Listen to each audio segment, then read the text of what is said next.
Research writing is not the easiest thing to do. And so I know you guys have noticed, I'm kind of taking this as slow as I possibly can. For the past week, I've had you looking for sources, writing about them in the discussion forum, kind of stringing a whole bunch of stuff together. Now, here's what we're going to do. We have two big assignments left. We have Essay 4, which we will call the Annotated Bibliography and Proposal. I'm going to give you the exact specifications for what I want with Essay 4 today, so you can start putting that together.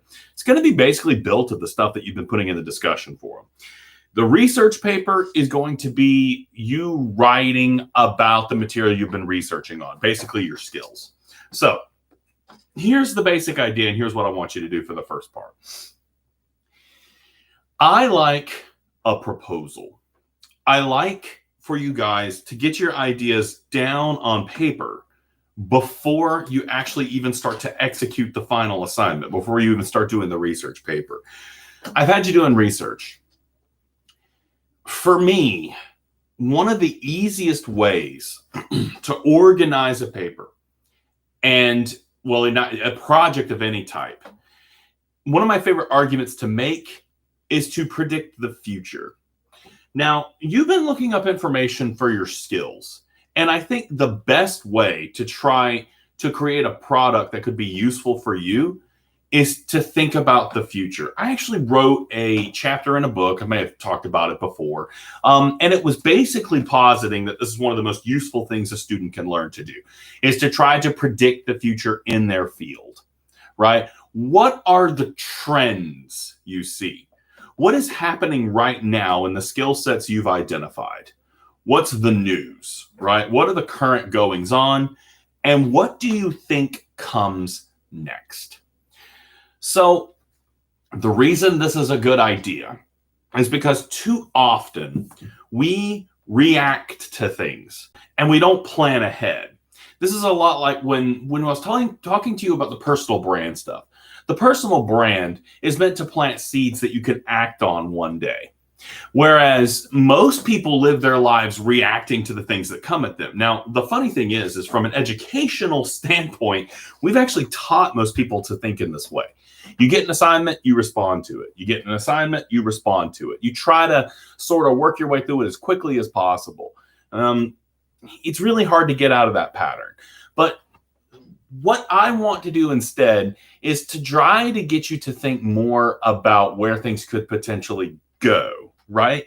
This is a good way of kind of, anticipating the field that you will be embarking upon. Now, there's a lot of different ways I could illustrate this, and I have all these notes kind of sitting around on my desk. I have some tried and true examples of what we call futurism. That's a big word that I hate to say because it sounds really hokey, like I'm going to put on some type of weird hat and read a crystal ball, like, beware tall, dark, strange man on the 14th. It is the 14th. Uh-oh. Anyway,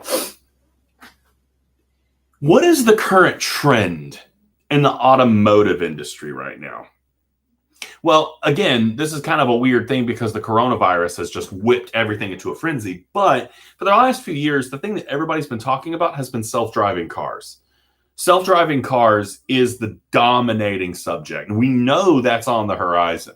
Think about what self-driving cars could mean for the economy of tomorrow. What does the advent of the self-driving car promise for truck drivers?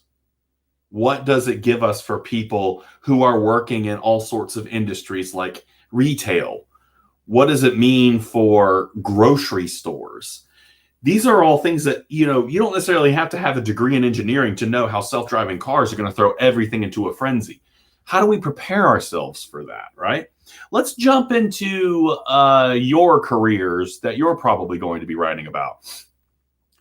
What is the future of cosmetology? I have a feeling hair salons are going to be very different places. So many of the things you're going to be writing about today might have a big COVID-like moniker on it. You might see less hair salons You might see hair salons with different setups, different policies moving forward. For a long time, our barbershops, our hair salons have been social gathering places where people would go and kind of not just go and get their hair cut, but also build a sense of community. Are we still going to have that in the future? Is COVID going? Is that going to maintain itself in a world where COVID-19 exists? I think, again, I've been talking about medical a lot lately, but if you're in a medical field right now, face masks and personal protective equipment, I don't know if that's ever going to go away. Are we ever going to be able to go back to the world that we had before all this started? The medical community, especially people in the front lines, nursing and medical assistants and whatever, their worlds might be changed forever. You might have to adapt to a whole new environment. What might that environment look like? These are all really good questions, right? Marketing is also kind of an interesting one, because we're going to have to start thinking about, how does a business operate in a world where massive gatherings of people are massively discouraged? Like, so much of marketing, like I'm actually working with someone right now and kind of dipping my fingers into the whole social media director stuff. And I'm like, how do I plan an event? How do I plan a gathering of people who would normally go to like a festival or something? These used to be marketing bonanzas. How do you get the word out for a company or a product if you can't connect with people at large scale events? How do you recruit people to work for your company? Now, so basically, for this assignment, I want you to tell me, what trends do you see? What do you think the future holds? This is going to be the argument of the research paper, okay? So to really spell this out, and don't worry, I'm going to write up some assignment guidelines for you on this so that you'll have a little bit of a checklist to check off. We'll have an annotated bibliography with a bibliographic citation. I show, I might need to put together a video that shows how to do that. I hate when I actually start figuring things out when I'm in the middle of recording, but that's where it is. I know I have a video showing how to use EasyBib to format bibliographic citations. Let me focus on just what this assignment's going to look like, though. We're going to have, I think, six sources. Now, you might have more sources than that already, and that's okay. 3 from Galileo, 3 from anywhere else, whether it be from a union page, whether it be from CNN, write this down, Fox News, NPR, BBC, any of those media organizations, anywhere that you can find data or information about any of your skills, your topics, whatever. I want you to have 6 sources, all right? So the first thing you've got to do is gather those sources, write a bibliographic citation of them, which I'll show you soon more explicitly. And I want you to write a paragraph for each source telling me what trends you see for each one. So that's 6 paragraphs. Once you have this done, I want you to write another page telling me what you think the future holds for these skills. You are not writing the paper yet. You are simply jotting ideas down. Now, I know this kind of thing often scares students. Let me go ahead and throw this out there. I am not going to scrutinize this very heavily. This is a little bit more of like a planning phase. I'm forcing you to go through the motions of the writing process. So I want you to relax and have fun with this. And let your mind wander a bit. Like, this is a big first draft for the research paper. So don't think that this has to be a really big developed thing. This is probably going to go into 2.5 pages, all right? Because you're going to have your list of 6 sources and then 3 paragraphs about what you think the future will hold for the skills you've been doing research on. This can wander around. It can go in a lot of different directions, because when I read these, I'm not necessarily going to be reading them for correctness. I'm going to try really hard to leave you feedback on how best to execute the paper.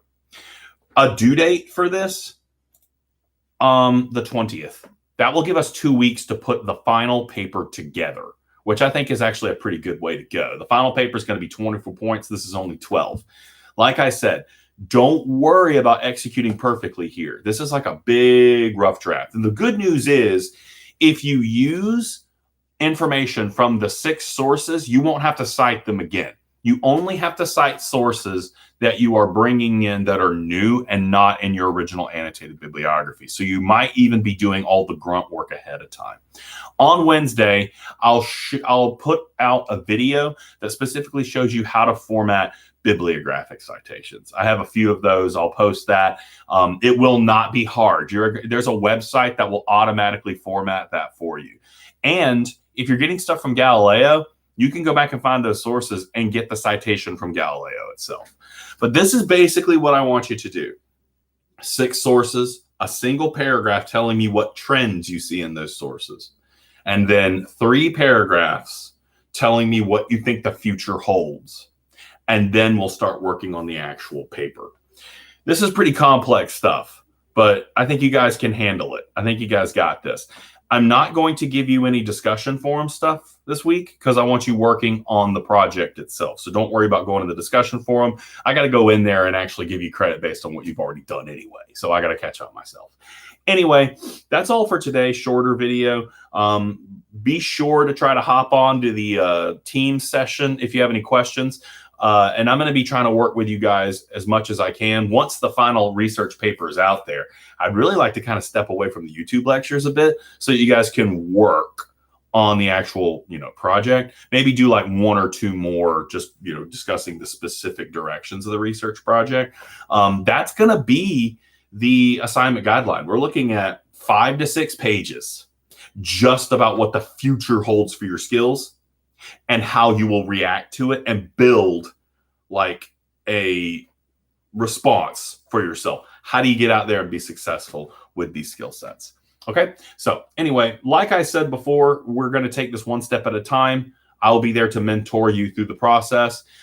If this leg of the assignment is really disastrous and weird and gross and not done well, it's not going to be a big deal. This is the idea gathering phase. Okay. As long as you put something together that's halfway looks like what I'm asking for, you'll be fine. Try to have fun with it. Try to play with it. I'm not going to come at you with a hatchet on this one. All right.